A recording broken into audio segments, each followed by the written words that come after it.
करेंगे बड़ी खबर के एमसीडी में स्टैंडिंग कमेटी का चुनाव। कुछ जोन में चुनाव की तारीख घोषित हुई है। 2 जून को ये चुनाव होंगे स्टैंडिंग कमेटी के एमसीडी में। तो कुछ जोन्स हैं जहां पर चुनाव की तारीख को घोषित किया गया है।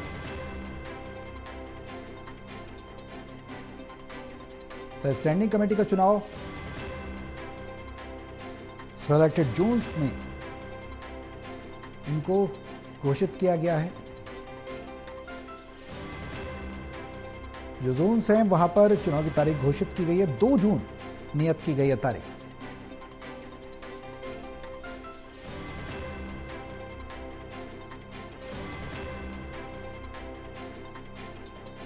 तो कुछ जोन्स में एमसीडी की स्टैंडिंग कमेटी के चुनाव की तारीखों का ऐलान हुआ है। 2 जून तारीख तय की गई है।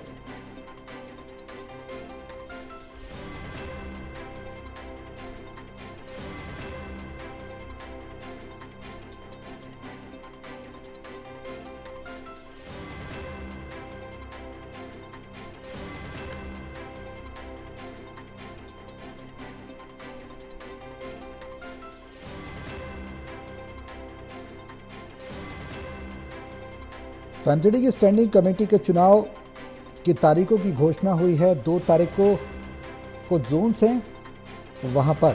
वो जोन्स कौन कौन से हैं, कौन कौन से एरिया हैं जहां पर चुनाव होंगे।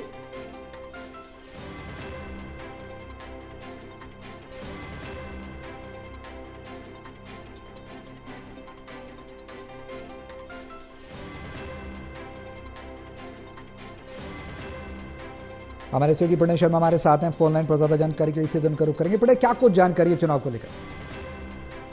दरअसल सौरभ, दिल्ली के अंदर 12 जोन हैं और हर जोन में एक कमेटी का गठन होता है। उसके लिए बाकायदा चुनाव किया जाता है।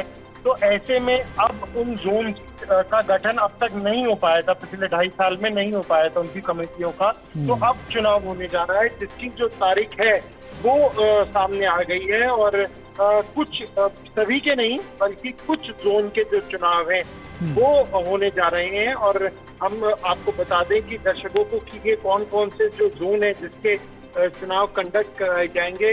लंबे समय से इनका इंतजार चल रहा था। ये नजफगढ़ जोन है, रोहनी जोन है, साउथ जोन है, करोल बाग जोन है, नरेगा जोन है और सेंट्रल जोन है। ये 6 जोन है सौरभ जिनके चुनाव होंगे। और ये जो चुनाव है ये बहुत महत्वपूर्ण रहने वाले हैं कि आखिर इसमें कौन राजनीतिक दल का दबदबा बन पाता है, किस राजनीतिक दल का जो कब्जा होता है इन वार्ड कमेटीज पे, वो देखना बहुत महत्वपूर्ण रहेगा। बिल्कुल प्रणय, प्रबलता जहां तक है बीजेपी की देखने को मिल रही है। ऐसे में आम आदमी पार्टी जैसे स्पष्ट कर चुकी कि वो विपक्ष में रहकर विपक्षी दल की भूमिका निभाएगी, तो इस बार भी कुछ ऐसा ही देखने को मिलेगा। बिल्कुल, देखिए चुनाव दिलचस्प बना हुआ है। देखने वाली बात ये होगी कि हालांकि आम आदमी पार्टी को पहले एक बड़ा झटका लग चुका है, 15 पार्षद अलग हो चुके हैं। लेकिन अगर हम कुछ जोन की बात करें तो वहां पर अभी भी आम आदमी पार्टी जो है वो बहुमत में बनी हुई है। तो किस तरीके से पूरी प्रक्रिया रहती है, क्या कुछ रहता है, ये देखना महत्वपूर्ण रहेगा। लेकिन निश्चित तौर पर ये जो चुनाव होने जा रहे हैं इसमें बीजेपी का पलड़ा जो है वो भारी रहने वाला है। चलिए, बहुत शुक्रिया प्रणय तमाम जानकारी साझा करने के लिए।